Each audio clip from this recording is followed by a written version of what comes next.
Hi there, welcome back to See Today Business Now. According to the latest data from We Are Social released in January 2024, around 20.6% of global internet users spend their time listening to podcasts every week, and Indonesia has the second highest number of podcast listeners among its netizens. Now, Brazil is in the first place with 39.7% of its internet users listening to podcasts every week. However, they are followed by Indonesia, which have 36.6% of the country's internet users listening to podcasts on the regular. We Are Social also reported that globally, women listen to podcasts more often than men, and the average duration spent is 49 minutes a day. Now, seeing the significant growth of the podcast industry in Indonesia, the government also supports local content creators. The Ministry of Communication and Information, in partnership via the Gerakan Nasional Literasi Digital Siberkreasi Initiative, held a free podcast class program for the community to improve their podcast making skills. The program, known as Kelas Podcast Siberkreasi, or the Siberkreasi Podcast Class, was initiated in 2020 and has reached more than 30,000 participants from all over Indonesia. All right, well, Indonesian podcasts span a kaleidoscope of genres from food and comedy to personal development, history, spirituality, and also food, reflecting the nation's vibrant diversity. These podcasts have become a new source of entertainment, but can they be a sustainable source of income for the creators? To delve more into this topic, joining me now is chef, restaurateur, and podcaster Ray Janson. Mas Ray, thank you so much for joining us today. Thank you so much for inviting me. All right, so it does seem like the podcast industry is growing. Indonesia, of course, has a big number of internet users. As we saw just there, the data was over 36% of internet users listen to podcasts. So as a podcaster yourself, tell us, how has been the experience like for you? I know you've been doing it for 5 years now. Yeah. What is the landscape right now in Indonesia? There's so many podcasts right now in Indonesia locally, but I think from the listener side, there are two types. Yeah. One that consumes the local podcasts and local content, or the other is content from abroad. Yeah. For example, the English-speaking content from the States, for example. But I think the local podcast listener is growing. There are more niches in the type of shows. Usually in Indonesia, the really popular content usually is comedy or horror or romance or religion. That's the big genres of Indonesia. But we're starting to see more and more niches. Like myself, for example, right. I only do F&B podcasts. We call it the cool people of F&B industry of Indonesia. Right. And yeah, it's really encouraging to see more and more niches in the genres of the podcast. All right, and like you said, your segment is quite niche. Yeah. It's cooking and also F&B, right? Yeah. F&B segment, but you've seen that grow since you started. Yes, clearly we've been Ray Janson Radio has been around for 5 years. Right. I mean, the first 2 years, let's say 100 people watches it. Yeah. But the key is consistency. If you do consistent stuff, I think you will see a growth no matter what. And when I start the podcast during the early days, I always ask for people that are more like famous and more content creator, food influencer that I've known, and they always say, keep consistent. You will never know this journey will take you to where. You will never know the brands or the sponsor that will collaborate with you in the future. You just start. So let's talk about that. You were speaking about sponsors. Let's talk about the monetization aspect of podcasting in Indonesia. Yeah. I know with like major podcasters, like for example Joe Rogan, they have like $50 million contracts. Yes. For himself. But what about in Indonesia? How do podcasters monetize? Starting with you. If your podcasts are really famous, maybe a couple of podcast hosting service, for example, like Noise or Spotify, can offer you an exclusive partnership. Maybe I think that's the goal, like copying or imitating Joe Rogan's journey. Right. for the exclusive Spotify deal, the big money. But I think for myself, in my experience, I'm a realistic person. When I started the podcast, I'm not a celebrity, I'm not famous, I'm just a cook, a chef. Right. So, but the monetization aspect is it's very interesting journey for me because we started getting sponsorship first. It's during the second year, like only because we do YouTube and Spotify, we only, let's say, like 1,000 subscribers. But we already get our first sponsorship. Wow. Okay. But it is because our product, our podcast, our content is very niche and focused. So during that time, the company need a promotion about their wine during the pandemic. So they want to sponsor a podcast that they know that the listeners consume wine and loves wine. Yeah. So it fits my landscape of listeners.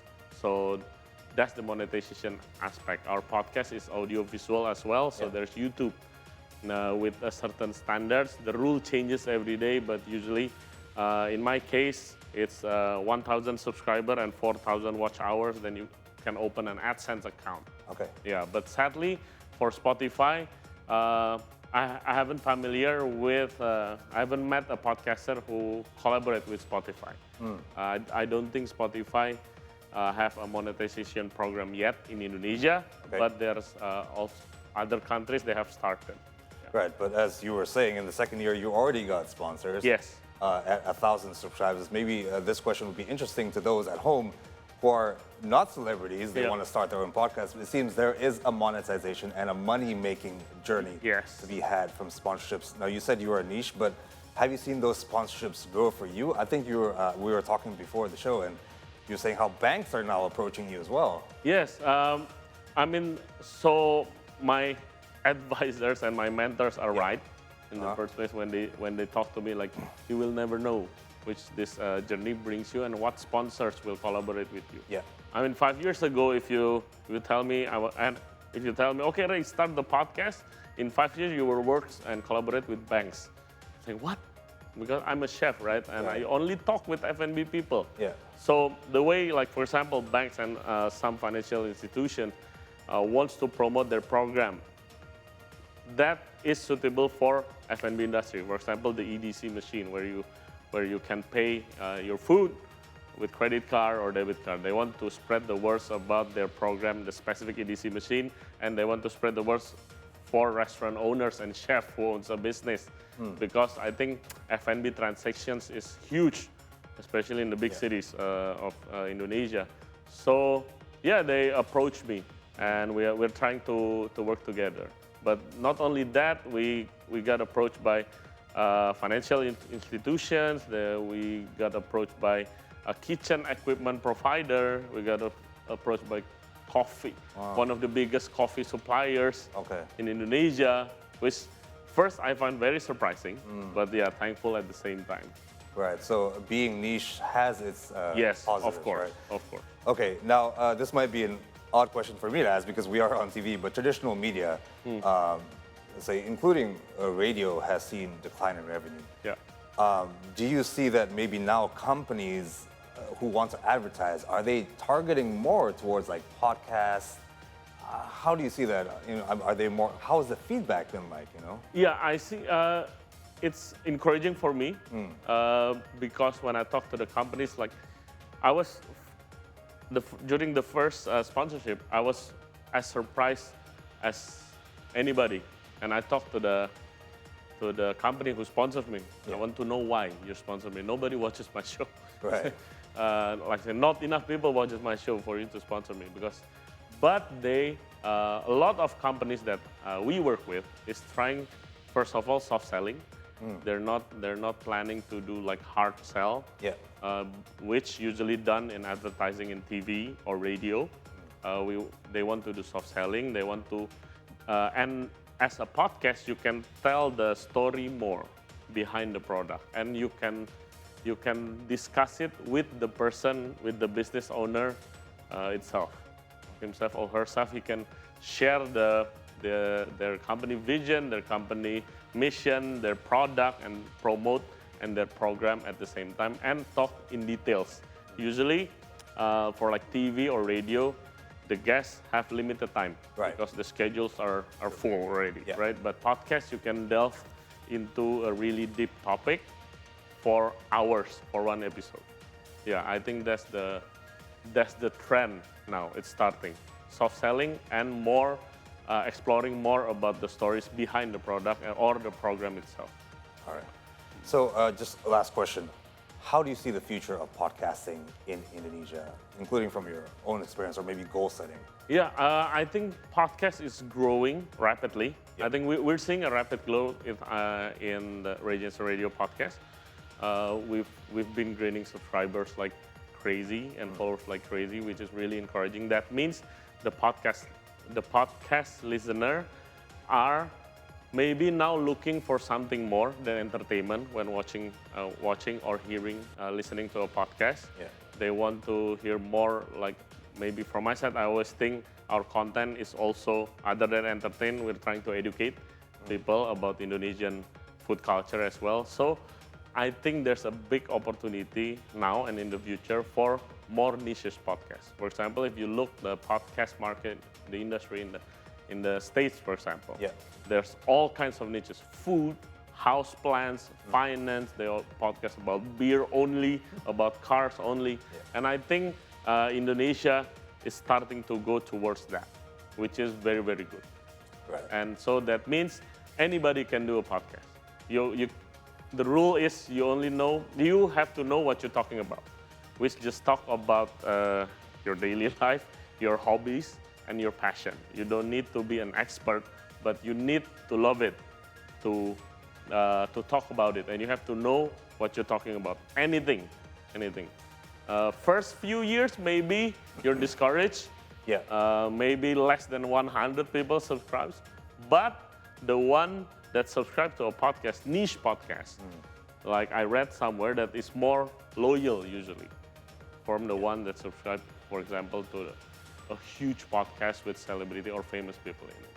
All right. And as you said there, maybe this is a nice message to end it. Anybody can start a podcast. Yes. This is the era where we need to find additional sources of income. In the 5 years you've done so, it seems it's been good for you. Okay, Ray Janson, chef, restaurateur, and podcaster, thank you so much for joining us in See Today Business. Thank you so much. It's been a pleasure. Thank you. It's been a pleasure. Thank you. All right, we're going to go for a short break. When we return, we'll have more business and economic updates for you, so stay right here on See Today Business.